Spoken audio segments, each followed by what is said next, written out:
कि 10 किलोमीटर पाकिस्तान के अंदर दूरी थी और प्रधानमंत्री जी का पुल पर रोक दिया गया। ये सब प्रोपेगेंडा है, देश को सिर्फ बहकाने का, किसानों को बदनाम करने का। आतंकवादी बताया, न जाने कैसी कैसी एजेंसियां भिजवा के और किसानों को बदनाम करने की कोशिश की गई। प्रधानमंत्री का पूरा प्रोपेगेंडा रहा किसानों को देशद्रोही करार देने का, किसानों को आपस में लड़वाने का, जातियों में और धर्मों में।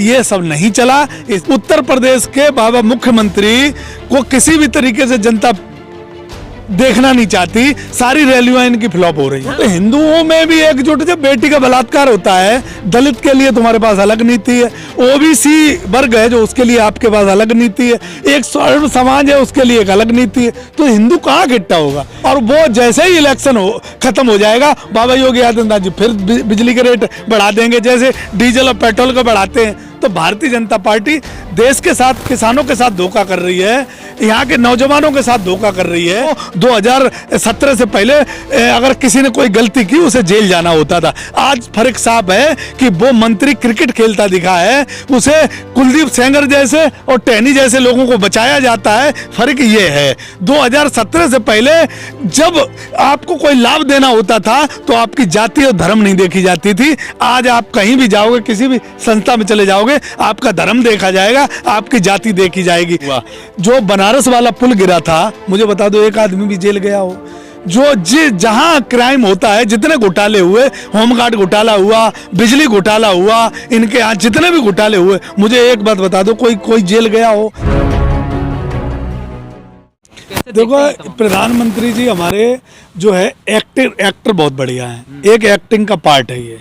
प्रधानमंत्री जी जब केला खाते हैं, केला का जब इंटरव्यू अक्षय कुमार लेते हैं, और आम कैसे खाते हो, छिलका कैसे आप छीलते हो, जब इंटरव्यू ये लोग ले सकते हैं, बड़े बड़े एक्टर। प्रधानमंत्री जी एक्टिंग अच्छी करते हैं। प्रधानमंत्री अच्छे साबित नहीं हुए, एक्टर अच्छे हुए।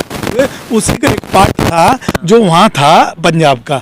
प्रधानमंत्री जी ने अपने ही लोगों को बुला के, यानी यूँ कहोगे भारतीय जनता पार्टी के लोगों को बुला के, अपने नारे लगवा के, अपनी फोटो खिंचवा के और उसे वायरल करवा के, और वहाँ का जो दलित प्रधानमंत्री है उसे बदनाम करने की हम नहीं कहते हैं कांग्रेस की सरकार है, किसी की सरकार है, सरकार तो किसी की भी हो, लेकिन जो वहाँ प्रधानमंत्री दलित है उसके खिलाफ साजिश रचने की प्रधानमंत्री जी कोशिश कर रहे हैं। ये खबर भिजवाते हैं। आपके पास NIA है, आपके पास खुफिया एजेंसियां होती हैं जो आपका रूट मैप तय करती हैं, आपकी हवाई यात्रा तय करती हैं, आपका आगे का प्लान बताती हैं, उस प्लान को तैयार करती हैं, और आप एक दलित मुख्यमंत्री को इस तरीके की संदेशा भिजवाते हो। ये सीधा संदेश है कि प्रधानमंत्री की मानसिकता इनके लोगों के लिए कैसी है। प्रधानमंत्री की सुरक्षा में चूक होना एक बहुत बड़ा मुद्दा होना। भारतीय जनता आप कह रहे हो कि ये प्रधानमंत्री, मुझे आप बताओ, आपने वो वीडियो देखा जो भारतीय किसान यूनियन के संयुक्त मोर्चा के ट्विटर हैंडल से आया है? उस वीडियो को, और जो वीडियो वायरल हो रहे हैं उन वीडियो को आपने देखा? उन वीडियो में भारतीय जनता पार्टी का झंडा प्रधानमंत्री जी के गाड़ी के बराबर में है, और भारतीय जनता पार्टी के लोग नारा लगा रहे हैं। मुझे बताओ, किसान वहां से 4 किलोमीटर दूर हैं, कैसे किसानों से असुरक्षित हो गए प्रधानमंत्री जी 13 महीने तक किसान बॉर्डरों पे बैठे रहे। प्रधानमंत्री जी को कभी बाल बाका नहीं पहुंचाया। प्रधानमंत्री जी उत्तर प्रदेश में घूमे, किसी किसान ने कोई बाल बाका नहीं पहुंचाया। सच्चाई यह है कि प्रधानमंत्री को किसानों से कोई खतरा नहीं, क्योंकि किसान लोकतांत्रिक लड़ाई लड़ रहा है। किसान अपने जो देश बचाने की और संविधान बचाने की और अपनी जीविका चलाने की लड़ाई लड़ रहा है। किसान को प्रधानमंत्री से अगर खतरा होगा तो प्रधानमंत्री किसान बदल देगा। देश का मुख्यमंत्री तो उत्तर प्रदेश का बदलने जा रहा है किसान। इसलिए हम ये नहीं मानते कि किसी प्रधानमंत्री को देश के किसानों से खतरा है। देश के किसान में बहुत ताकत है आज भी कि हम मुख्यमंत्री बदल देंगे, हम प्रधानमंत्री बदल देंगे। हमें किसी प्रधानमंत्री को कोई खतरा नहीं होना चाहिए, क्योंकि वोट डालने का अधिकार है। मशीन के माध्यम से हम बदलेंगे। मतलब प्रधानमंत्री को डर लगने लगा इस देश में? बिल्कुल, प्रधानमंत्री को लोकतंत्र से डर लगने लगा, प्रधानमंत्री को जो संवैधानिक हमें अधिकार मिले उससे डर लगने लगा। प्रधानमंत्री जी जो प्रोपेगेंडा खड़ा कर रहे हैं कि हमें सुरक्षित आने दिया, प्रधानमंत्री जी को कोई खतरा नहीं। प्रधानमंत्री का हवाई जहाज जब पाकिस्तान में उतर जाता है वहां सुरक्षित महसूस करते हैं, और इंडिया में 10 किलोमीटर अंदर मीडिया से प्रोपेगेंडा फैलवाते हैं कि 10 किलोमीटर पाकिस्तान के अंदर दूरी थी और प्रधानमंत्री जी का पुल पर रोक दिया गया।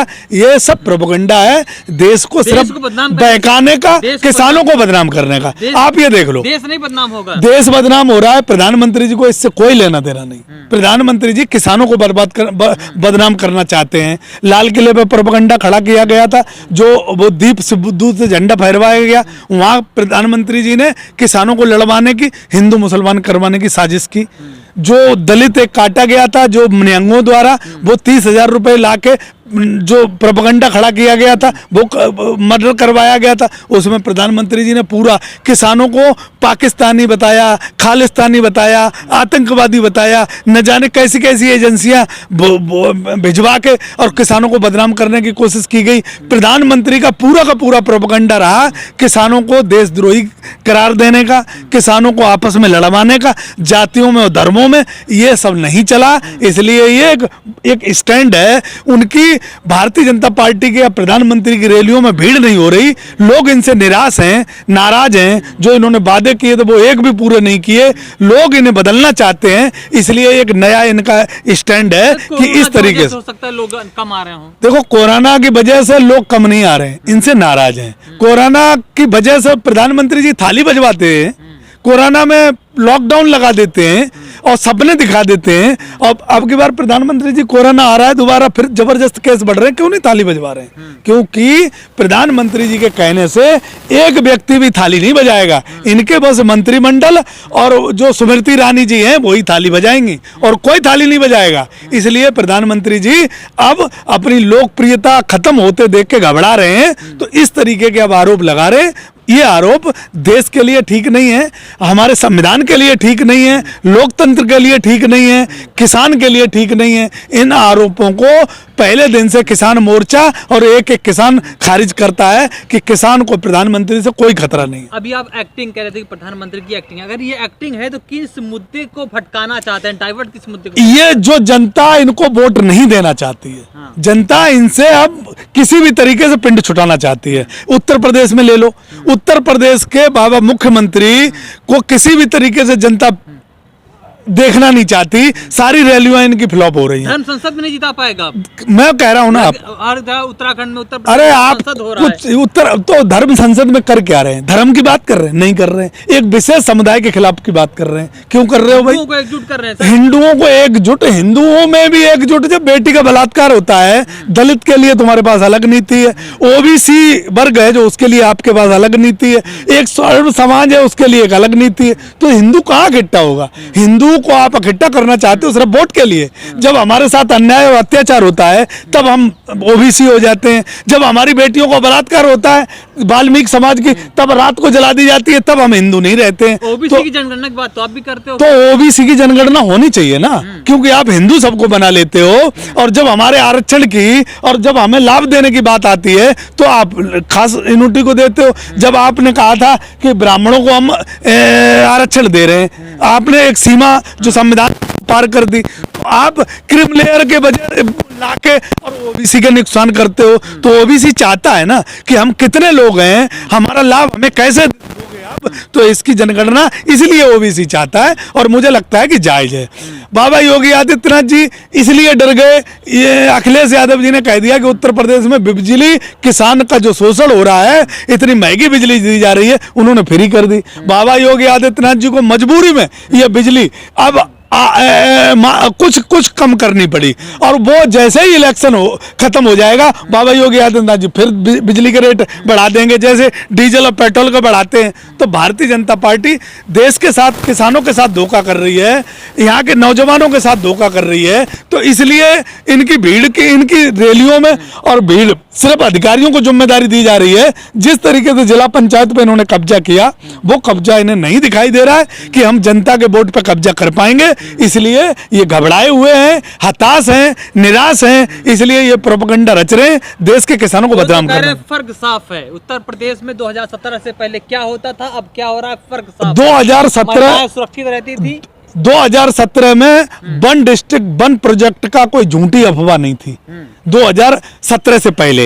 अब झूठी अफवाह उड़ाई जाती है, वो आपको दिखाई दे रहा होगा। 2017 से पहले जो उत्तर प्रदेश के अंदर पुलिस को पूरे पावर दिए गए थे और पुलिस की जो सिस्टम था उसे मजबूत किया गया था, लेकिन आज पुलिस के बम्पर गाड़ियों के नहीं बदले गए। फर्क साफ है। 2000 से पहले इंसाफ मिलता था, चाहे वो विधायक हो, अगर चाहे कोई एक कर्मचारी हो, चाहे वो कोई कितना बड़ा नेता क्यों ना हो। 2017 से पहले अगर किसी ने कोई गलती की उसे जेल जाना होता था। आज फर्क साफ है कि वो मंत्री क्रिकेट खेलता दिखा है, उसे कुलदीप सेंगर जैसे और टहनी जैसे लोगों को बचाया जाता है। फर्क ये है, 2017 से पहले जब आपको कोई लाभ देना होता था तो आपकी जाति और धर्म नहीं देखी जाती थी। आज आप कहीं भी जाओगे, किसी भी संस्था में चले जाओगे, आपका धर्म देखा जाएगा, आपकी जाति देखी जाएगी। यहां तक कि आपको राशन भी मिलेगा तो विशेष धर्म के हो तो मिलेगा, विशेष जाति के हो तो मिलेगा, वरना आपको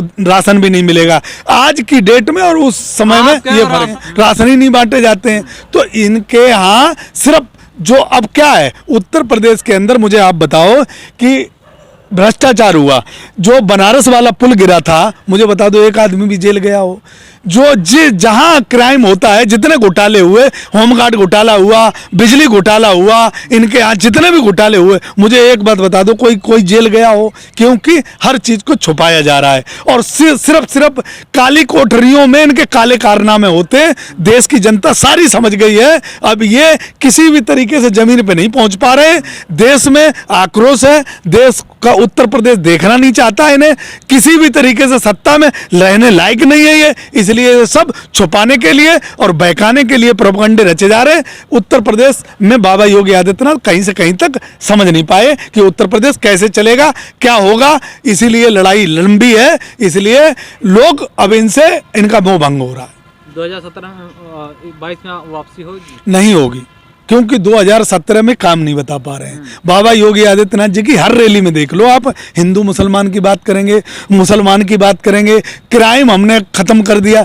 4 मुसलमानों को जेल में बंद किया है इन्होंने मात्र, आजम खान साहब से लेके और 2-3 और 2 आदमी। आप मुझे बताओ टहनी का क्या हुआ, ब्रजेश सिंह का क्या हुआ, जो दंगा कराने वाले उनका क्या हुआ, जो लोग हर डिस्ट्रिक्ट में इनके एक माफिया है जो जमीनों पे कब्जा कर रहा है, कोई भी डिस्ट्रिक्ट उठा लो, उनका क्या हुआ। आपने देखो भदोई जैसी डिस्ट्रिक्टों में 25-25 किसानों के मर्डर कर दिए गए थे और उन पर जमीनों पर बिल्डोजर चलाए गए थे, उनके खिलाफ कोई कार्रवाई हुई नहीं हुई। बेटियों को धमकाने वाले, बेटियों के साथ रेप करने वालों के साथ सरकार खड़ी रही। कभी कोई आपने ऐसा देखा कि सरकार ने कोई डिसीजन लिया हो? नहीं लिया। इसलिए देश की जनता, आज किसान परेशान है कि गौ माता के नाम पे इतने हजारों करोड़ के घोटाले हो रहे हैं। किसान गौ माता से छुटकारा चाहता है किसान कि गौ माता के गौशाला बनाई जाए, गौ सुरक्षित रखो, लेकिन गऊ के नाम पे माल तो मत खाओ। जैसे मंदिर के नाम पे आप माल खा गए, आपने 15 मिनट में 18.5 करोड़ का घोटाला कर दिया, आपने हजारों करोड़ चंदा लेके घोटाला कर दिया। उसके नाम का कम से कम गऊ के नाम का खाओ तो मत, गऊओं को सेवा दो। तो देश का किसान समझ गया है कि ये सिर्फ लुटेरे लोग हैं, ये माता के नाम से, गऊ माता के नाम से और भगवान राम के नाम से लूट घसोट कर रहे हैं। उत्तर प्रदेश की जनता इनकी भली भांति समझ गई है, इसलिए इनको देश और उत्तर प्रदेश से भगाने का पूरा प्लान बना लिया है उत्तर प्रदेश की जनता ने।